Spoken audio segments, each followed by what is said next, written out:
विश्वास। क्लास से लौटकर तान्या ने चुस्त जीन्स उतारकर ढीली सी ट्राउजर डाल ली और पलंग पर पसर गई।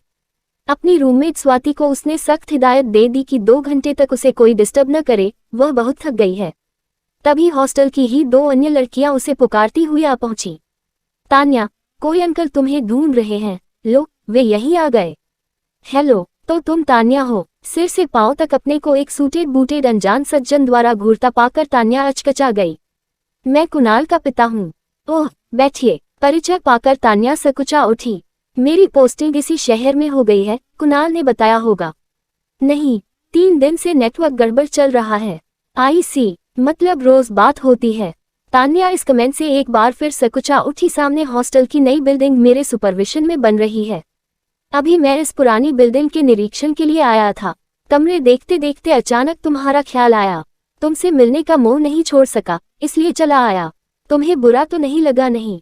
उन सज्जन की निगाहें कमरे का निरीक्षण करते करते शेल्फ पर रखी भगवान की तस्वीर पर अटक गई। ये मेरी नहीं है, स्वाति पूजा करती है। तान्या अचानक बोल उठी। क्यों, क्या तुम भगवान को नहीं मानती? मानती हूँ, पर इन सब ढकोसलों में मेरा विश्वास नहीं है। उन सज्जन की निगाहें पास खड़ी स्वाति की ओर उठ गई। शी नोज, वह जानती है मेरे विचार। तान्या अब तक संभल चुकी थी, उसका डावाडोल होता आत्मविश्वास लौट आया था। लेकिन उन सज्जन ने बात पलट दी। मैं सारा सामान यहाँ ले आया हूँ। कपिल के एग्जाम चल रहे हैं, तो वह और आरती बाद में आ जाएंगे। कुछ कपड़े और किताबें ही तो हैं। 1-2 दिन में घर सेट होने के बाद तुम्हें बुलाता हूँ। तुम्हारा मोबाइल नंबर क्या है? तान्या से मोबाइल नंबर लेकर उन्होंने उसे अपना विजिटिंग कार्ड पकड़ा दिया। तान्या उन्हें जाते देखती रही। शिरीष सिन्हा, तो ये तुम्हारे होने वाले ससुर हैं और तुमने उनके पांव तक नहीं छुए। मैं जैसी हूँ वैसी ही उनके सामने नजर आना चाहती हूँ। ढूंढ से मुझे सख्त नफरत है, पर कुणाल मुझसे प्यार करता है। उसके मम्मी पापा मुझे पसंद करें या न करें, मुझे फर्क नहीं पड़ता। वह मुझसे ही शादी करेगा। पिछले सप्ताह ही कुणाल ने उसे बताया था कि वह छुट्टियों में घर जा रहा है और मम्मी पापा को बताकर जल्दी ही शादी की डेट फिक्स करेगा। फिर दोबारा बात होने पर उसने बताया था कि पापा तो तटस्थ हैं और मम्मी बहुत गुस्सा हैं। विजातीय पाश्चात्य संस्कारों में पली बड़ी लड़की उन्हें बहू के रूप में बिल्कुल पसंद नहीं है। हाँ, कपिल जरूर भाभी को लेकर बहुत उत्साहित है।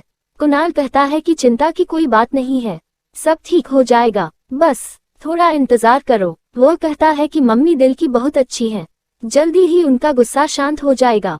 कुणाल की मम्मी का गुस्सा तो शांत नहीं हुआ, लेकिन तान्या का पारा चढ़ गया था। हु माई फुट, इंतजार करो। मेडिसिन की डिग्री मिलते ही वो कुणाल पर शादी के लिए दबाव डालेगी। न माने उसके मम्मी पापा, कोर्ट मैरिज कर लेंगे।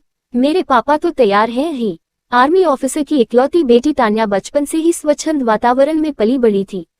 किशोरावस्था में मां की असामयिक मृत्यु के बाद तो उसे रोकने टोकने वाला वैसे भी कोई नहीं था। जिस चीज पर वह हाथ रख देती वही उसकी हो जाती थी।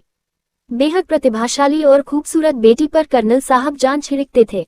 तान्या ने उन्हें फोन पर अपनी पसंद बताई तो वे तुरंत शादी के लिए तैयार हो गए। तान्या ने ही उन्हें थोड़ा इंतजार करने के लिए कहा। कुणाल उससे 2 साल सीनियर था। पीजी के बाद वह दूसरे शहर में प्रैक्टिस करने लगा था। पढ़ाई के दौरान परवान चढ़ा प्यार अब शादी में अपना मुकाम तलाश रहा था। वादे के मुताबिक 2 दिन बाद ही कुणाल के पिता ने तान्या को घर पर डिनर के लिए बुलाया। आलीशान खूबसूरती से सजा घर तान्या को पहली ही नजर में अपना लगने लगा। साथ डिनर और वार्तालाप करते तान्या कुणाल के पूरे परिवार के बारे में जान गई। किसे क्या पसंद है, किसका कैसा स्वभाव है आदि। सिन्हा साहब ने तान्या से भी उसके परिवार, रुचियों, मित्रों, पढ़ाई आदि की जानकारी ली। तुम जब चाहो यहाँ आ सकती हो, जितने दिन चाहो रह सकती हो। सर्वेंट मदन यही पीछे क्वार्टर में रहता है, वह तुम्हारी जरूरतों का ख्याल रखेगा। Thank you uncle. तान्या को कुणाल के पापा से मिलकर बहुत अच्छा लगा, लेकिन वह चाहकर भी कुणाल की तरह उन्हें डैडी नहीं पुकार पा रही थी। नहीं, उन्होंने ऐसी कोई इच्छा जाहिर की। तान्या की परीक्षाएं समीप थीं, उसकी तैयारी भी अच्छी हो रही थी। उसे उम्मीद थी कि सारे पर्चे अच्छे हो जाएंगे, लेकिन परीक्षा से कुछ दिन पूर्व उसे मलेरिया हो गया। सिन्हा साहब को पता चला तो वे उसे जबरदस्ती घर ले आए।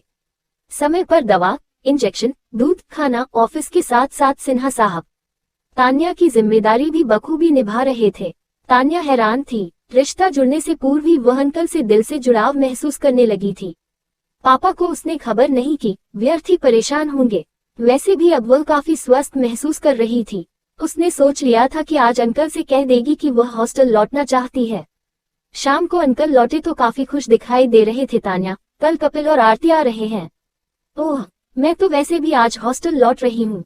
अरे नहीं, अभी 2 दिन और आराम करो, कमजोरी बहुत है। मैंने आरती को भी बता दिया है कि मेरे एक परिचित की लड़की इस तरह यहाँ रह रही है। पर अंकल नो परवर। अरे मदन सुनो, पूजा घर आज पूरा जम जाना चाहिए। सारी तस्वीरें दीवार पर टांग देना और वो आंगन में तुलसी का पौधा लाकर लगाया या नहीं? तुम्हारी मेम साहब बिना तुलसी में पानी डाले सवेरे पानी तक नहीं पीती। जी, अभी करता हूँ साहब। और सुनो, मेरे कमरे की सारी खिड़कियां खोल देना। यू नो तान्या, आरती को प्रकृति से बहुत लगाव है। सवेरे की अरुणिमा उसे उतना ही लुभाती है जितना गोधूली का सुरमई अंधेरा। इसीलिए तो मैंने अपने बेडरूम में सी नहीं लगवाया है। आरती को ताजी हवा पसंद है। इस उम्र में भी उसे बारिश की फुहारों में भीगना अच्छा लगता है, भले ही बाद में जुकाम हो जाए। हाँ हाँ, अरे तू अभी तक यहीं खड़ा है, काम कब निपटाएगा? और सुन, कल लंच में थोड़े दही वड़े बना लेना, आरती को पसंद है। सौंफ जरूर बनाना कपिल के लिए। दूर जाते मदन को पीछे से आवाज लगाते हुए सिन्हा साहब बोले। तान्या एकटक अंकल के चेहरे पर आते भावों को निहारे जा रही थी। कितना उत्साह है उनके चेहरे पर, खुशियां मानो छलकी पड़ रही हैं। आंटी कितनी लकी है, उन्हें इतना प्यार करने वाला पति मिला है। तान्या अब तक सिन्हा साहब से काफी खुल चुकी थी। उन्हें कुछ भी कहने पूछने में उसे अब कोई संकोच नहीं होता था। अंकल को छेड़ते हुए उसने कहा, आपका और आंटी का टेस्ट तो बिल्कुल अलग लगता है, पर लगता है आप आंटी से काफी डरते हैं, तभी उनके आगे झुक गए हैं। पर प्रत्युत्तर में सिन्हा साहब गंभीर हो गए थे। वैसे तो ये दिल से महसूस की जाने वाली चीज है, पर फिर भी मैं इन एहसासात को शब्दों में ढाल कर समझाने का प्रयास करता हूँ। तुम्हारा सोचना सही है, पहले मुझे भी आरती के टेस्ट से झुंझलाहट होती थी। तुम्हें आश्चर्य होगा, जब मैं तुम्हारी आंटी को लेकर मंदिर जाता था तो मैं बाहर धूप में ही खड़ा रहता था। फिर मुझे लगा मैं किसे दिखाने के लिए ये कर रहा हूँ। मंदिर में बैठे उस भगवान को जिसे मैं मान ही नहीं रहा हूँ, या उधर से गुजर रहे राहगीरों को जिन्हें मेरे यहाँ खड़े रहने न रहने से कोई फर्क नहीं पड़ रहा है। फर्क पड़ रहा है तो आरती को, जिसे यह एहसास था कि उसका पति बाहर धूप में खड़ा है, इसलिए वो जल्दी से जल्दी दर्शन कर लौट आती थी। मैंने उसके सिर अंदर जाना आरम्भ कर दिया ताकि वह आराम से प्रार्थना कर सके। आरती ने कुछ कहा नहीं, पर मैंने उसकी खुशी को महसूस किया। मैंने हाथ भी जोड़ना आरम्भ कर दिया, लेकिन ऐसा करके तो आप उनके अंधविश्वास को बढ़ावा दे रहे हैं। नहीं, अंधविश्वासों का मैंने हमेशा विरोध किया है और विश्वासों का मैं हमेशा आदर करता हूँ। प्रार्थना ध्यान में भी करता हूँ। एक सर्वव्यापक सर्वशक्तिशाली सत्ता में मेरा भी विश्वास है। यदि मूर्ति पर ध्यान केंद्रित करने से आरती को एकाग्रचित होने में मदद मिलती है, उसका आत्मन बढ़ता है कि यह उसका विश्वास है और मैं इस विश्वास का सम्मान करता हूँ। मैं आरती पर अपने विश्वास नहीं लादता और नहीं वो मुझ पर अपने। उसकी खुशी के लिए कुछ करना मुझे गहरा सुकून देता है। हो सकता है तुम्हें यह मेरा झुकना लगे, पर मेरा मानना है कि इंसान झुककर ही सामने वाले को झुका सकता है। अंकल की बातों ने तान्या को हिलाकर रख दिया था। कितनी महान सोच है उनकी। हम आज की जनरेशन फ्रीडम चाहिए, स्पेस मिलनी चाहिए का शोर मचाते हैं। उन आइडियाज, उन आइडेंटिटी पर दम भरते हैं। यहाँ तो दो बिल्कुल विपरीत विचारधारा और स्वभाव वाले व्यक्ति एक ही घर में बल्कि एक ही कमरे में अपने अपने विश्वासों के साथ बड़े प्यार से जी रहे हैं, बिना किसी ईगो के टकराव के। इससे ज्यादा स्पेस और फ्रीडम और क्या हो। तो ये 2 दिन तान्या की जिंदगी के बेहद महत्वपूर्ण हमेशा याद रखने लायक दिन थे। कैसे किसी को अपना बनाया जाता है, ये तान्या ने आंटी से सीखा। माँ बनकर आंटी ने उसका इतना ख्याल रखा कि तान्या को कपिल और कुणाल से ईर्ष्या होने लगी। साथ ही ये दहशत भी उसे घेरे लेती कि जब उन्हें उसका असली परिचय मिलेगा तब क्या होगा। हालांकि कपिल से उसका असली परिचय एक दिन भी तान्या दिया था। आज खेलते वक्त जब वह तान्या को बार बार दीदी कहकर संबोधित कर रहा था, तो अंकल ने इसे 2 जगह हुए कहा था, दीदी दीदी क्या कर रहा है? भाभी है तेरी, भाभी। कपिल की चीख निकल गई थी।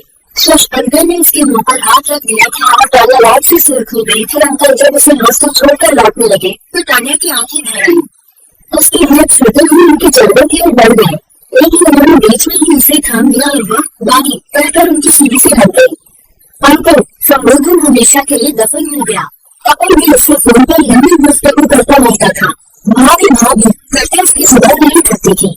आपका एग्जाम है भाभी, इसलिए ज्यादा डिस्टर्ब नहीं कर रहे। पापा डांटेंगे। तो उसका अपनापन तान्या की पढ़ाई से प्यार चाहे पर मुस्कान बिखेर जाता। मैं इस घर का एक हिस्सा बनने की लड़क समझ आगे लगती। ये स्वयं भी डॉक्टर को बहुत महसूस करने लगी थी। उसे अब कुमारी में उससे जुड़ी हुई चमकने लगने लगी थी। उसके पापा, मम्मी, भाई, मैं सब कुछ। मैं उसको प्यार की बीमारी थी जिससे वो खुद समझ नहीं पा रही थी। कभी वो यादों में कोई मुस्कुराने लगती तो कभी हंस पाती तो कभी एकदम नीचे नहीं जाती। मुझे तो लगता है जैसे प्यार हो गया है। छोटी सी सुनती मुझे इस घर से प्यार हो गया है। पहले मुस्कुराती हुई कहती स्वाति ने भगवान के आगे निर्मित की छाया की खुशबू से कमरा बने बैठा। उनकी ये कहने की ज्यादा स्वाति के ऊपर उठ गई। इसके आगे बढ़ना और आगे नया से चल गए। स्वाति उसे देखती रह गई। मोबाइल देखने पर कान्हा ने आंखें खोली बात करने लगा। क्या हुआ? स्वाति घबरा उठी। आंखें आ रही है। उन्होंने गगन को मुझसे बात करते हुए सुन लिया था। मैं विदेशी की घर कमरे की चप्पा काट मिलेगी। हमने बहुत से दरवाजा खोला। आगे कहने की सोनी लगी। वापस बाकी में सुन चुका है। लेकिन आपको उसके सिर पर हाथ रख दिया। मुझे अपने बेटे की पसंद की नहीं है। जब तुम सब मेरी खुशी के लिए इंतजार कर सकते हो तो मैं कैसे तुम सबका विश्वास कर सकती हूँ? मेरे आशीर्वाद तुम्हारे साथ हो। कहने की कहानी डैडी के साथ नहीं देखे इंसान मुझे ही संभाल को चुका सकता है। उनके विश्वास की जीत हुई थी।